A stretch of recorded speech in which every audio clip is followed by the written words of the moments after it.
بسم اللہ الرحمن الرحیم افتؤمنون ببعض الکتاب وتکفرون ببعض فما جزاء من یفعل ذلك منکم الا خزی فی الحیاۃ الدنیا ویوم القیامۃ یردون الی اشد العذاب وما اللہ بغافل عما تعملون۔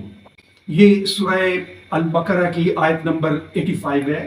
اس میں اللہ فرما رہا ہے، تو کیا تم ایمان لاتے ہو کتاب اللہ کے ایک حصے پر اور انکار کرتے ہو دوسرے حصے کا؟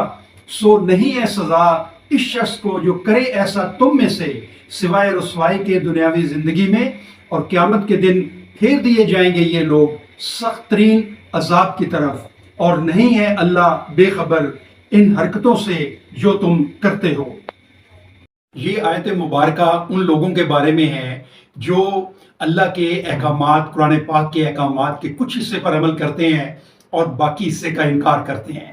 یہ ہمارے جیسے لوگوں کے بارے میں ہے جو نماز پڑھ لیتے ہیں، روزہ رکھتے ہیں، جمعے کی نماز پڑھ لیتے ہیں اور سود بھی لیتے ہیں، فرقے بھی بنائے ہوئے ہیں، مال کو خرچ کرنے کی بجائے اس کو جمع کرتے ہیں، رشوت لیتے ہیں، بے ایمانی کرتے ہیں اور کچھ حصے پہ عمل کر کے باقی حصے کا انکار کرتے ہیں۔ ایسے لوگوں کے لیے اللہ پاک فرما رہا ہے کہ ان کے لیے دنیاوی زندگی میں ذلت اور رسوائی ہے، اور آخرت میں ان لوگوں کے لیے سخت ترین عذاب ہے۔